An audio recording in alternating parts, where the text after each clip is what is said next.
Hello friends, यहाँ पर हम लोग एसएससी जेईई 2013 सिविल इंजीनियरिंग का पेपर सॉल्व करने वाले हैं और फ्लूइड मैकेनिक्स के यहाँ पर हम क्वेश्चन देख रहे हैं। क्योंकि जैसा कि मैंने ये सीरीज़ में आपको प्रॉमिस किया है, हम फ्लूइड मैकेनिक्स के और थर्मोडायनामिक्स के क्वेश्चन लगाएंगे और फ्लूइड मैकेनिक्स के मैकेनिकल और सिविल के प्रीवियस ईयर के क्वेश्चन तो लगाएंगे और थर्मोडायनामिक्स के हम लोग मैकेनिकल इंजीनियरिंग के क्वेश्चन लगाएंगे, थर्मोडायनामिक्स और application.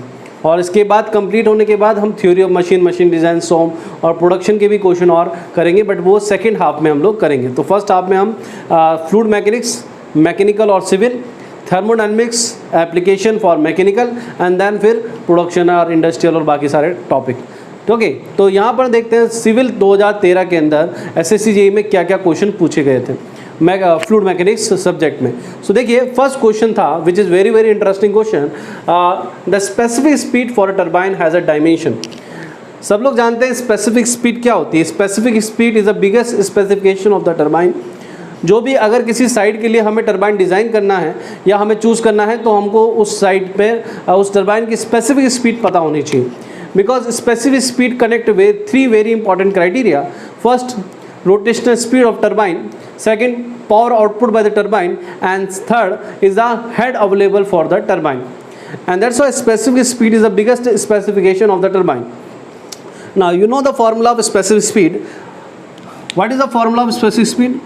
The formula of specific speed is n root p h की power 5/4. This is the formula of specific speed. And this specific speed is our dimensional specific speed. ये dimensionless quantity नहीं है, इसके अंदर कुछ ना कुछ डायमेंशन है।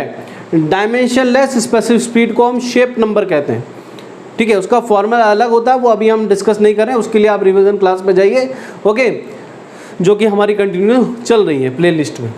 Now N root P H की पावर 5/4, ये हमारा फॉर्मूला है। अब कहानी सर यहाँ पर ये सर हमने जो डायमेंशनल फॉर्मूले पढ़े हैं सर, उसमें तो एम होता है, यहाँ पर एफ दे रखा। बेटा ये जो डायमेंशनल फार्मूला है ये एसआई यूनिट में है। चूँकि एसआई यूनिट में हम न्यूटन को फंडामेंटल क्वांटिटी मानते हैं और जो हमने पढ़ा है वो एमकेएस यूनिट में पढ़ा है, जहाँ पर हम किलोग्राम को फंडामेंटल क्वांटिटी मानते हैं, ओके। तो जब न्यूटन को फंडामेंटल क्वांटिटी मानते हैं तो फिर हम न्यूटन की यूनिट को चेंज नहीं करते, उसको एज इट इज़ एफ के रूप में रिप्रेजेंट करते हैं। तो यहाँ पर अगर हम देखें तो एन जो होता है रोटेशनल स्पीड, क्या मतलब है इसका? इसका मतलब होता है एन का होता है रोटेशन पर सेकेंड। तो इसकी अगर डायमेंशनल देखें तो ये 1/t हो जाएगा, ओके। पावर की बात करें तो पावर क्या होती है? Work done per second is a power. Work done per second is a power. Power की यूनिट देखते हैं तो work done per time is equal to power. और वर्क डन क्या होता है? Force into distance. तो डिस्टेंस को हम एल लिख रहे हैं, फोर्स को हम एज इट इज एफ लिख रहे हैं और टाइम को हम टी लिख रहे हैं। तो पावर का जो डायमेंशनल फॉर्मूला हो जाएगा इन एसआई यूनिट वो होगा एफ एल टी -1। और एच जो है मीटर में होगा तो इसका तो एल है एज इट इज। अब इस फॉर्मूले को देखते हैं यहाँ पर। तो एन जो कि स्पेसिफिक स्पीड है, यहाँ पर एन की जगह रखेंगे 1/t। रूट में p है तो p की तो ये यूनिट है, इसका अगर 1/2 लेंगे तो बेसिकली हो जाएगा f की पावर 1/2, l की पावर 1/2, t की पावर -1/2। और यहाँ पर अपॉन में क्या होगा? l की पावर 5/4, ओके। तो यहाँ पर f की पावर 1/2 तो एज इट इज़ रह जाएगा, l की पावर 1/2 माइनस होगा l की पावर 5/4, तो और ये t की पावर -1/2 और यहाँ होगा t की पावर -1। तो यहाँ पर माइनस का 3/2 होगा, इसको सॉल्व करेंगे तो यहाँ पर माइनस का 3/4 आएगा और ये f। तो आंसर यहाँ पर डायरेक्टली क्या आ जाएगा? ए। आप इसको सॉल्व करके देख लीजिए। तो यहाँ पर कंफ्यूज होने की जरूरत नहीं है माय डियर फ्रेंड। जब हमारे पास यूनिट में या डायमेंशनल फार्मूले में f दिया होता है, इसका मतलब वो यूनिट पूछ रहा है एन एसआई यूनिट, ओके। और एसआई के अंदर फोर्स को हम कभी भी चेंज नहीं करते। I think you understand this. Now come to the next question. A surge tank is provided in hydro power scheme is। तो surge tank hydro power scheme में हम लोग इसलिए प्रोवाइड करते हैं जिससे कि वाटर हैमरिंग से बचा जा सके। सडनली क्या होता है, यहाँ पर हमारा टरबाइन है, ये हमारा पेन स्टोक होता है, यहाँ पर वॉल होता है। अगर हमने सडनली वॉल क्लोज कर दिया तो सोचिए यहाँ पर रिजर्वायर होता है, तो सडनली हमने जैसे ही वॉल क्लोज किया तो यहाँ पर बहुत हाई प्रेशर डेवलप होता है जो कि कई बार पाइप को ब्लास्ट कर देता है। अंडरस्टैंड, क्योंकि सोचिए जैसे आप वॉल यहाँ पर सडनली वॉल क्लोज करोगे तो पानी अब यहाँ पर जाएगा नहीं, तो उसकी काइनेटिक एनर्जी लॉस होगी। अब अगर उसको पीछे जाना है तो पीछे वो जा नहीं सकता, क्योंकि पीछे जाने के लिए इतने वाटर के वेट को उसको उठाना पड़ेगा, जो कि इम्पॉसिबल है। इसका मतलब वाटर इन दोनों सेक्शन के बीच में ट्रैप हो जाएगा, क्योंकि यहाँ पर भी बहुत हाई प्रेशर है, यहाँ पर भी हाई प्रेशर है। तो इस वजह से जब वाटर अपनी काइनेटिक एनर्जी लॉस करेगा, so it will generate very high pressure in this penstock, and because of that high pressure this penstock will blast.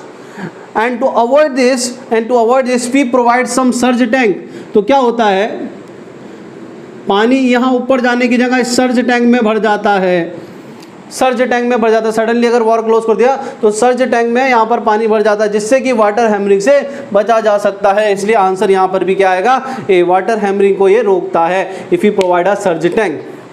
Okay, बाकी सब बकवास ऑप्शन दे रखे हैं तो उनको डिस्कस करने का कोई मतलब नहीं है।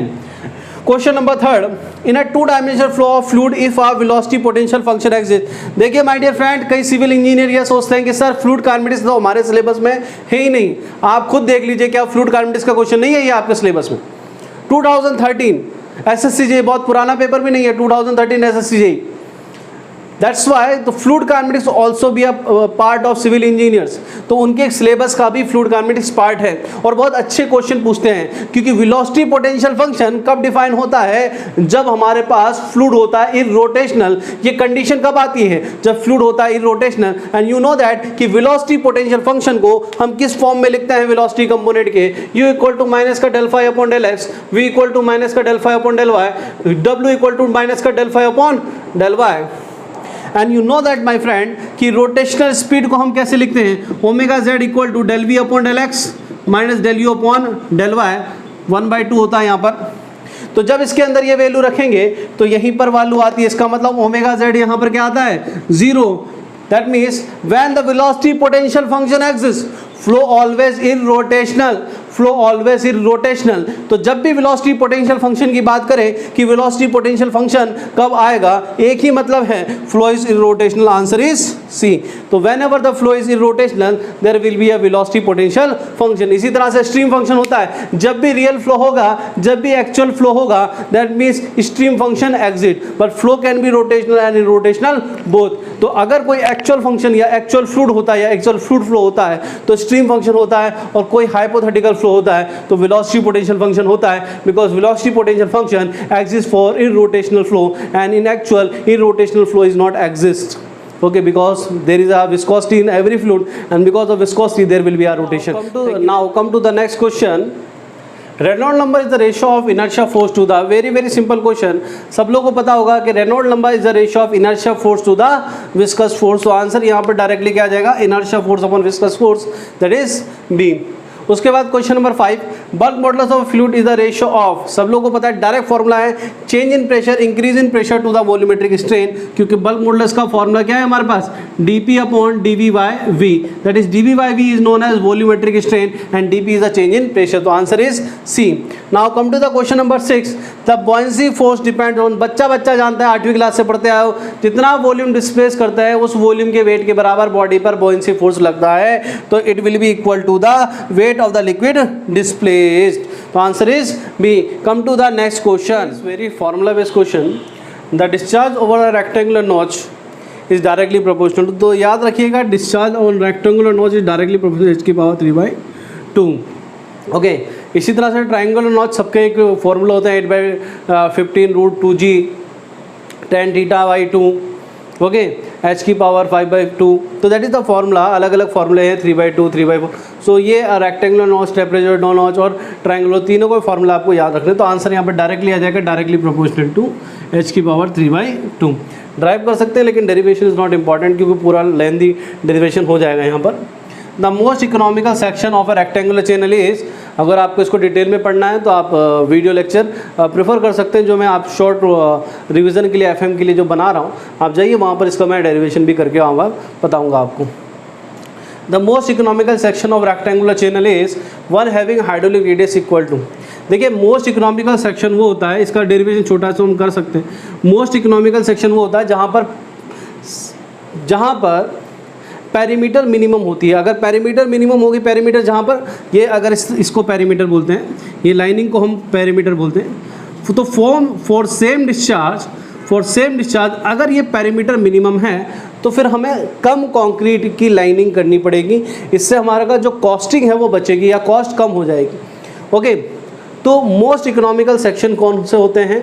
जिनमें सेम डिस्चार्ज के लिए जो पेरीमीटर होती है वो क्या होती है? मिनिमम होती है। Okay, that is called is most economical section. तो वैसे तो डायरेक्टली रेक्टेंगुलर सेक्शन और ट्रायंगुलर सेक्शन और ट्रापेजोइडल सेक्शन और सर्कुलर सेक्शन सबके एक डायरेक्ट रिलेशन है मोस्ट इकोनॉमिकल सेक्शन में, बट उसका डेरिवेशन हम ओपन चैनल में पढ़ते हैं। तो जब आप फ्लूइड मैकेनिक्स के रिवीजन के लेक्चर फॉलो करोगे तो वहाँ पर ये डेरिवेशन आ जाएंगे या वहाँ पर ये रिलेशन सारे के सारे एक साइड में लिखाऊंगा। सो देखिए यहाँ पर अभी यहाँ पर इस शॉर्ट डेरिवेशन करते हैं। देखिए एक रेक्टेंगुलर चैनल होगा तो ये उसकी विड्थ होगी दैट इज़ बी, और ये उसके फ्लूइड की डेप्थ होगी वाई। ऐसे सामने से देखने पर ये दिखेगा। तो अगर इसकी एरिया बोलें तो एरिया कितना हो गया? B into y. और अगर पेरीमीटर बोलें तो पेरीमीटर क्या हो गया? एक ये तो बी प्लस 2y, क्योंकि ये वाला साइड क्या होगा? y, ये वाला साइड क्या होगा? y, तो 2y, b ये तो है ही सही। तो ये पेरीमीटर टोटल हो गई b इक्वल टू 2y। तो फॉर मिनिमम पेरीमीटर हम क्या करेंगे? dp अपॉन dy करेंगे। तो जब dp अपॉन dy करोगे b को यहाँ पर, क्योंकि b जो है वो किसके ऊपर डिपेंड करता है? y के ऊपर डिपेंड करता है। तो b को चेंज करेंगे क्योंकि एरिया क्रॉस सेक्शन एरिया हमें कांस्टेंट रखना है। सो हम b को ऐसे लिख सकते हैं b को ऐसे लिख सकते हैं y बाई a। तो जब हम b को ऐसे लिख सकते हैं a बाय y लिख सकते हैं। तो a बाय y यहाँ पर लिख दिया a bye y plus 2y। तो जब इसका इंटीग्रेशन करोगे आप तो यहाँ पर देखिए ये a अपॉन क्या हो जाएगा? y स्क्वायर है। तो बेसिकली इसका इंटीग्रेशन जब हम लोग करेंगे तो देखिए इसको मैं रफ कर रहा हूँ, थोड़ा सा स्पेस कम है। तो जब इसका इंटीग्रेशन करेंगे, ऊपर वाले को हटा रहा हूँ, तो जब इसका इंटीग्रेशन करेंगे तो आप देखिएगा यहाँ पर, तो इसको d अपॉन dy करना है मुझे पूरे को। तो जब d अपॉन dy करना है तो देखिए ये a y की पावर -1 है, तो -1 बाहर आएगा तो माइनस का a अपॉन क्या हो जाएगा? y square. a अपॉन क्या हो जाएगा? -y square. ओके, प्लस ये कितना हो जाएगा? 2 इक्वल टू 0 हो जाएगा। ओके, तो यहाँ पर देखिए a इक्वल टू क्या हो जाएगा? 2y स्क्वायर, और एरिया कितना है? b into y. तो y से y कटेगा तो b इक्वल टू क्या आ जाएगा? 2y। b इक्वल टू क्या आ जाएगा? 2y। अब इसमें क्या पूछा है आपको कि हाइड्रोलिक रेडियस क्या होगी? तो हाइड्रोलिक रेडियस क्या होता है? a बाई p होती है। हाइड्रोलिक रेडियस क्या होती है? Area upon wetted perimeter. तो यहाँ पर एरिया आ गया, b आ गया, b y के टर्म में आ गया, एरिया हमको पता ही है। तो अब अगर हाइड्रोलिक रेडियस का फॉर्मूला लिखें तो हाइड्रोलिक रेडियस होती है a upon p, area of cross section upon wetted. तो b into y upon perimeter क्या है? b plus 2y। तो ये देखिए b इंटू वाई, एरिया को मैं b को लिखेंगे तो ये हो जाएगा 2y स्क्वायर। और यहाँ पर देखिए b को हम क्या लिख सकते हैं? 2y, तो 2y कितना? 4y। इससे ये 2 बार जाएगा तो ये कितना बचेगा? y by 2। तो हाइड्रोलिक रेडियस आप देख सकते हैं कितना आएगा? Half of depth, half of y will be the hydraulic radius for most economical section. तो आंसर क्या आ जाएगा? यहाँ पर c आ जाएगा। उसके बाद कम टू क्वेश्चन नंबर 9। तो क्वेश्चन नंबर 9 में आपसे पूछा है ये एनर्जी और क्रिटिकल डेप्थ के बीच में रिलेशन होता है। ओके, एनर्जी और क्रिटिकल डेप्थ के बीच में रिलेशन होता है। तो अगर हम एनर्जी y और e के बीच में एक लाइन खींचते हैं, जो कि आप लोग जब ओपन जनरल पढ़ेंगे तो पता चलेगा, इस तरह का कर्व बनता है। तो ये जो पॉइंट है, इस पॉइंट पर कुछ एनर्जी होगी, that is called energy at critical point, क्योंकि ये जो होता है ये क्रिटिकल डेप्थ होती है, ये डेप्थ होती है। ओके, इसके ऊपर फ्लो क्या होता है? सबसोनिक। इसके नीचे फ्लो क्या होता है? सुपरसोनिक। तो ये होता है सबसोनिक। यहाँ पर फ्रॉड नंबर जो है एक से वो हम देखेंगे बाद में, ये सुपरसोनिक होता है। तो ये जो पॉइंट होता है ये ट्रांजिशन का पॉइंट होता है, इसे बोलते हैं क्रिटिकल डेप्थ। ये वो डेप्थ होती है at this depth for same discharge energy requirement will be minimum. Same discharge के लिए एनर्जी रिक्वायरमेंट क्या होगी? मिनिमम होगी। तो ये जो पॉइंट होता है इस वाले एंगल को क्रिटिकल एंगल बोलते हैं, और ये एक रिलेशन यहाँ पर जनरेट होता है जब हम लोग डेरिवेशन करते हैं। तो वो रिलेशन यहाँ पर जो होगा वो होगा EC आता है यहाँ पर 3/2 of YC for rectangular channel. इसी तरह से अलग अलग सेक्शन के लिए अलग अलग चैनल के लिए अलग अलग रिलेशन आता है। तो इसकी वैल्यू कितना हो जाएगा? 1.5। तो ये आ जाएगा 1.5 in a rectangular channel. The ratio of specific energy upon the critical depth YC is 1.5, that is the answer this C। अब आता है question number 10। The open channel flow the characteristic length commonly referring to, ठीक है, to the in the Reynold number is. तो ये question कुछ नहीं है, ये पूछ रहा है आपसे कि रेनॉल्ड नंबर में जो फॉर्मूला होता है फॉर ओपन चैनल के लिए, रेनॉल्ड नंबर का फॉर्मूला क्या होता है? Rho v r upon mu, ठीक है, that is the formula of Reynold number, rho v r upon mu, that is the okay, that is the formula of Reynold number. तो इसके अंदर ये जो आर होता है वो क्या होता है? That is r is nothing but hydraulic mean radius, इसको बोलते हैं हाइड्रोलिक रेडियस या हाइड्रोलिक मीन रेडियस। तो आंसर यहाँ पर क्या आएगा? सी।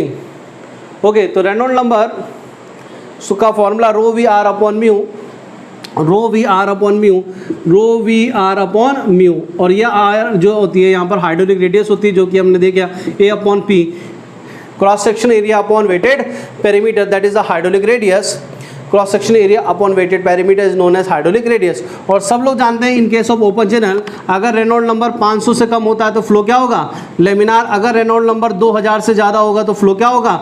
टर्बुलेंट। तो ये सब रिलेशन है फॉर ओपन चैनल। तो कुल मिला के हमारे पास सिविल 2013 में फ्लूइड मैकेनिक्स से जो नंबर ऑफ क्वेश्चन आए थे वो 10 थे।